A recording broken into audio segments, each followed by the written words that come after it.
5 जुलाई 2024 यानी शुक्रवार को पड़ रही है आषाढ़ अमावस्या, जो बहुत ही खास है।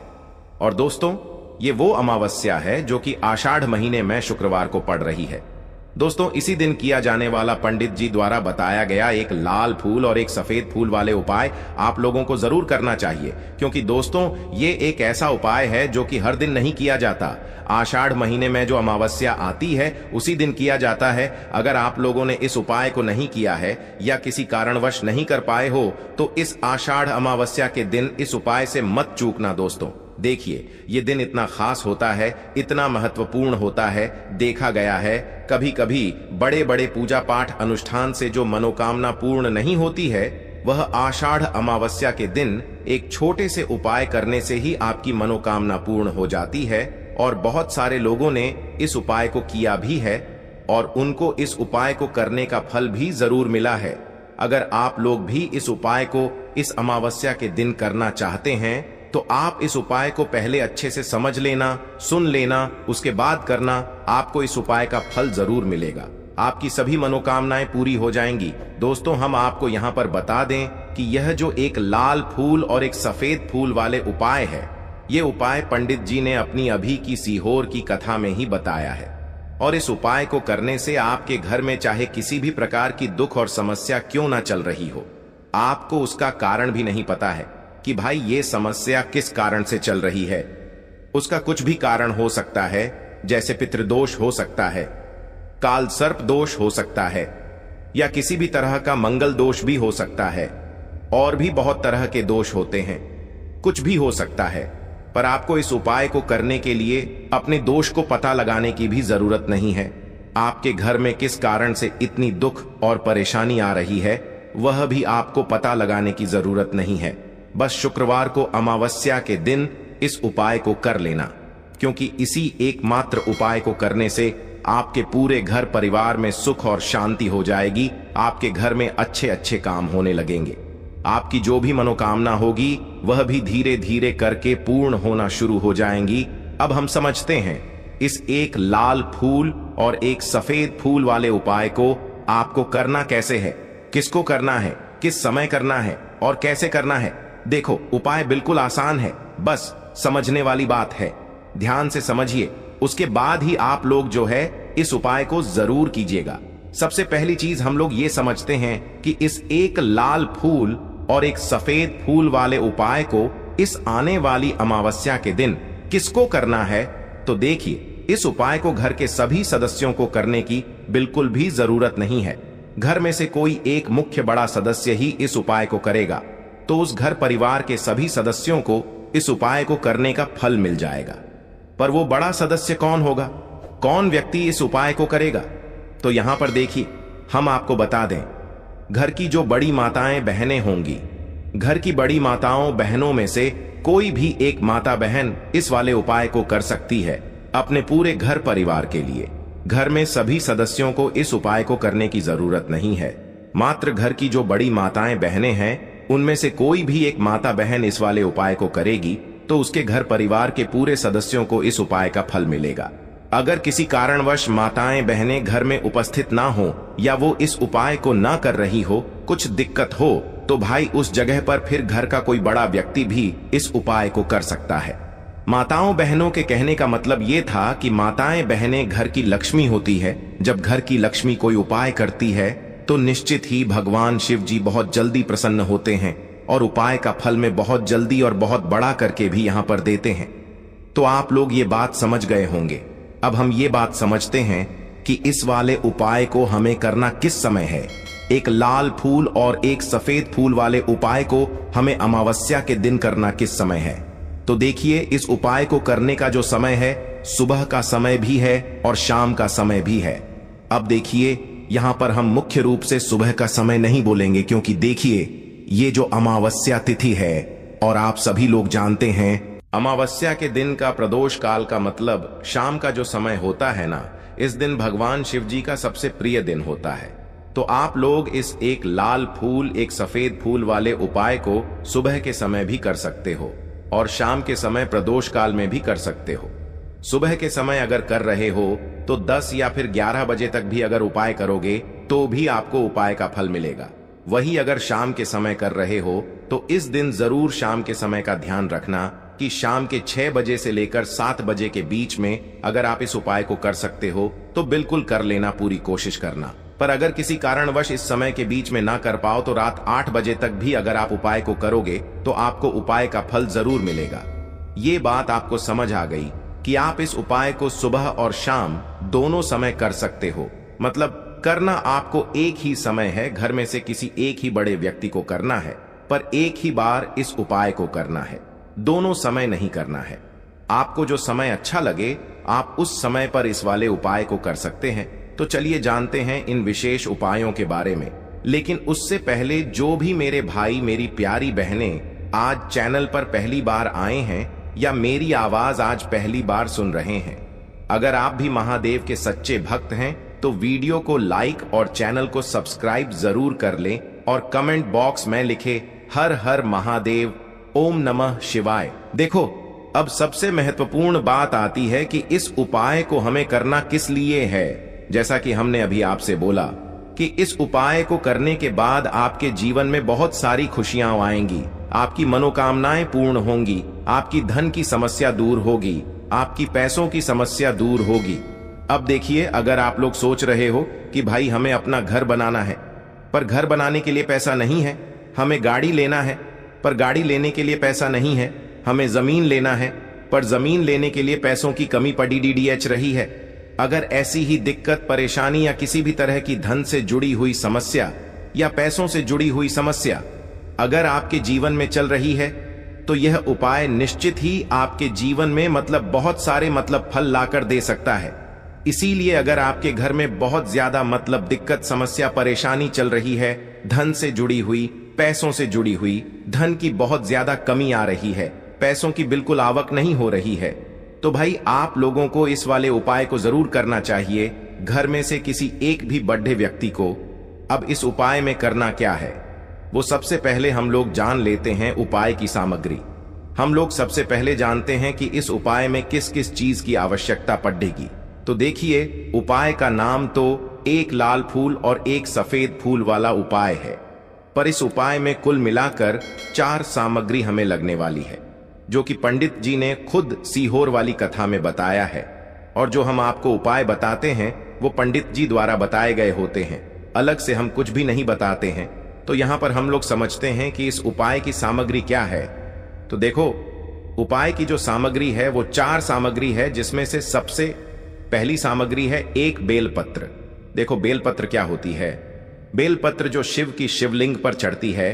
दूसरी चीज है एक शमी पत्र, शमी पत्र, वो जो शिवलिंग पर ही चढ़ता है। तीसरी चीज है दोस्तों एक लाल फूल, जो उपाय का नाम है।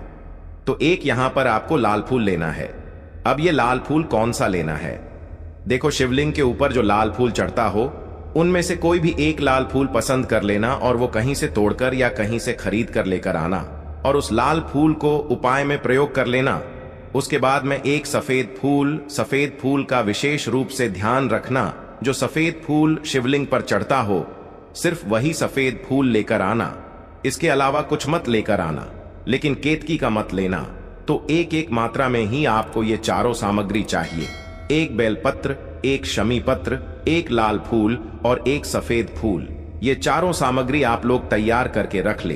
प्रदोष काल में या सुबह के समय जब भी आप इस उपाय को कर रहे हैं, जैसे ही आपके उपाय की सामग्री तैयार हो जाती है तो क्या हम सीधा उपाय को करने के लिए इन चारों सामग्री को लेकर उपाय करने के लिए जा सकते हैं? नहीं, तो यहां पर आपको इस बात का ध्यान रखना है कि हम भगवान शिव जी को प्रसन्न करने के लिए तो जा रहे हैं, हम अपनी मनोकामना को पूर्ण करवाने के लिए तो जा रहे हैं, पर हमें यह दर्शाना बिल्कुल भी नहीं है कि हम सिर्फ अपने फायदे के लिए भगवान शिव जी के मंदिर में आए हैं। इसलिए हम इस उपाय को करने के साथ में भगवान शिव जी की पूजन अर्चना के लिए कुछ सामग्री भी जरूर लेकर जाएंगे। जैसे कि सुबह के समय अगर आप उपाय को कर रहे हो, इस एक लाल फूल और एक सफेद फूल वाले उपाय को, तो भाई सुबह के समय आपको 1 लोटा जल लेकर जाना है। जो लोग प्रतिदिन शिव जी के मंदिर जाते हैं, पूजन अर्चना करते हैं, जल चढ़ाते हैं, फूल बेलपत्र सब कुछ चढ़ाते हैं, भाई वो अपनी पूजन अर्चना वैसी की वैसी ही करना। बाकी जो सिर्फ उपाय को करने के लिए जा रहा है, जो कुछ भी लेकर नहीं जा रहा है, उसे कम से कम 1 लोटा जल अपने घर से जरूर भर कर लेकर जाना। अगर आप उपाय को कर रहे हो, है ना, क्योंकि इस वाले उपाय को आप भगवान शिव जी की पूजन अर्चना करने के बाद ही करना।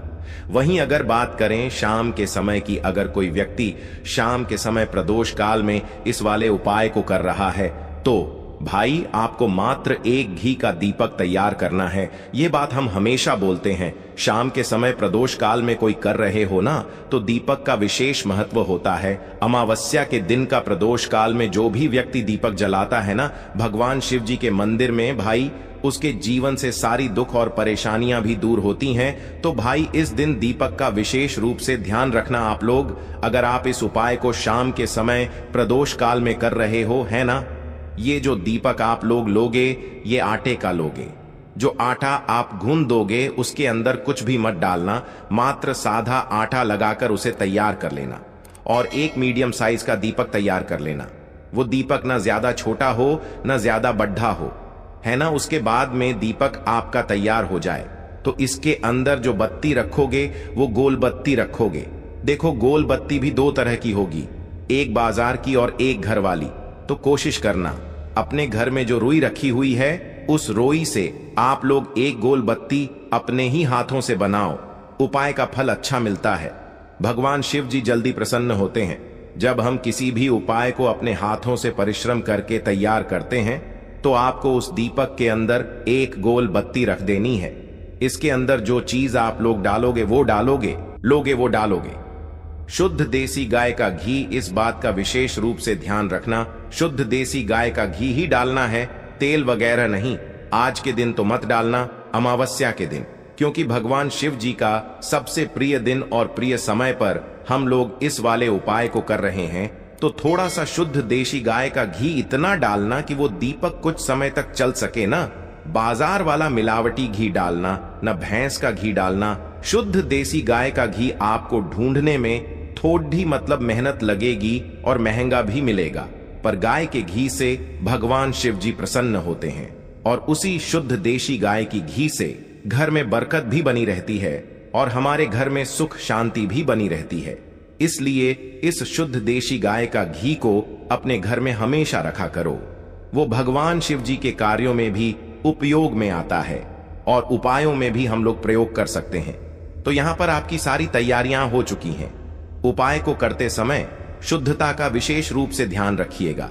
सुबह कर रहे हो तो भाई सुबह तो आपको स्नान करना ही करना है। बाकी शाम को कर रहे हो तो शाम को मात्र हाथ मुंह धोकर भी आप लोग इस वाले उपाय को कर सकते हो। कोई दिक्कत वाली बात नहीं है भाई। उपाय की पूरी सामग्री तैयार करके और पूजन सामग्री लेकर आपको भगवान शिव जी के मंदिर पहुंचना है, जो आपके घर के पास में हो, जहां पर शिवलिंग विराजित हो, शिवालय हो, वहां पर आप लोगों को पहुंचना है। और जैसे ही आप भगवान शिव जी के मंदिर में पहुंचते हो, वहां जाकर ही उपाय शुरू नहीं करना है। पहले आपको भगवान शिव जी की पूजन अर्चना करना है। पूजन अर्चना कैसे करोगे? सुबह के समय गए हो तो 1 लोटा जल वगैरह जो भी पूजन सामग्री लेकर गए हो, उससे पहले पूजन सामग्री आप लोग मतलब पूजन भगवान शिव जी की कर लो। जो व्यक्ति सिर्फ 1 लोटा जल लेकर गए हैं, वो शिव जी की शिवलिंग पर मात्र 1 लोटा जल एक धारा से धीरे धीरे करके चढ़ा लो, है ना। अपनी पूजन अर्चना आप लोग जो हैं पूरी कर लो पहले। उसी के बाद अगर आप शाम के समय कर रहे हो तो पहले जाकर बैठना है भगवान शिव जी के शिवलिंग के पास में। आप जो दीपक तैयार करके लेकर आए हो, उस दीपक को पहले जलाना है। ये जो दीपक आप लोग जलाओगे ना, ये किसी और की माचिस से मत जलाना, अपनी ही माचिस अपने ही घर से लेकर आना और इस दीपक को अपने ही माचिस से जलाना। अगर आपने मंदिर की माचिस या किसी और की माचिस ले ली इस उपाय को करने में, इस उपाय का फल उस व्यक्ति को भी थोड़ा बहुत मिल जाएगा। इस बात का ध्यान रखना, अपने घर से अपनी ही माचिस लेकर जाना और इस दीपक को जलाना। दीपक को जलाने के बाद भगवान शिव जी की शिवलिंग के पास में रख देना। शिवलिंग के इतना पास में मत रखना कि भगवान शिव जी को आंच लगे। थोड़ी सी दूरी बनाकर ही जो है इस दीपक को शिवलिंग के पास में आप लोग रख दीजिएगा। अब जैसे ही आपकी पूजन अर्चना हो जाती है, भगवान शिव जी के शिवलिंग के सामने या आसपास कहीं पर भी बैठ जाइए। उपाय को करने के लिए, और उपाय को करने से पहले आप लोग अपनी वह चारों पूजन सामग्री निकाल लीजिए। उपाय की जो सामग्री है वो निकाल लीजिए और भगवान शिव जी के शिवलिंग के ऊपर एक माता अशोक सुंदरी जी का स्थान देख लीजिए। माता अशोक सुंदर जी का जो स्थान होता है वो जलाधारी के ऊपर होता है, जलाधारी के बिल्कुल बीचों बीच में होता है। आप लोगों ने देखा भी होगा शिवलिंग की जलाधारी होती है, जलाधारी के बिल्कुल बीचों बीच का जो स्थान होगा वो माता अशोक सुंदर जी का स्थान होगा, क्योंकि यहीं पर हमें ये जो है उपाय को करना है। सबसे पहली चीज, अब हम उपाय को करना शुरू करते हैं। आप सबसे पहले अपनी एक बेलपत्र उठा लो। एक बेलपत्र को आपको माता अशोक सुंदरी जी वाले स्थान पर सबसे पहले समर्पित करना है। बेलपत्र की डंडी का मुख होगा जलाधारी की तरफ, जहां से जल बहता है और नीचे गिरता है, और बीच वाली बड्डी पत्ती का मुख मतलब शिवलिंग की तरफ होगा। इस तरीके से आपको इस बेल पत्र को माता अशोक सुंदरी जी वाले स्थान पर समर्पित कर देना है।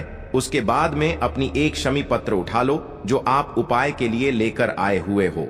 शमी पत्र को उठाकर शमी पत्र की भी जो डंडी का भाग होगा वो जलाधारी की तरफ करके, जहां से जल बहता है नीचे गिरता है उस तरफ करके, और पत्ती वाला भाग शिवलिंग की तरफ करके इस शमी पत्र को भी उस बेल पत्र के ऊपर आपको समर्पित कर देना है। समर्पित करने के बाद अब आप ले लो अपना एक लाल फूल जो आप उपाय को करने के लिए लेकर आए हुए हो।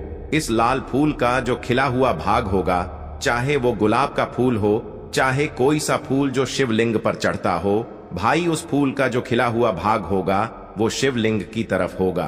बाकी जो पीछे का भाग होगा फूल का वो जलाधारी की तरफ, जहां से जल बहता है नीचे गिरता है उस तरफ होगा।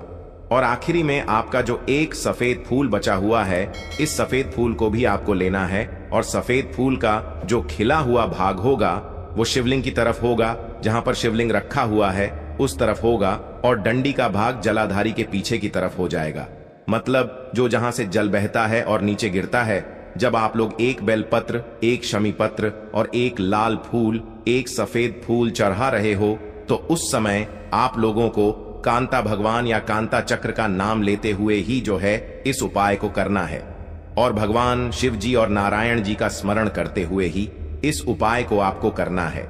तो जब भी आप एक बेल पत्र, एक शमी पत्र, एक लाल फूल और एक कमी हो रही है, जो भी दुख और समस्या परेशानी चल रही हो, आपको अपनी वह दुख और परेशानी जो है भगवान शिव जी से उपाय को पूरा करने के बाद वहीं पर पास में बैठकर बोल देना है,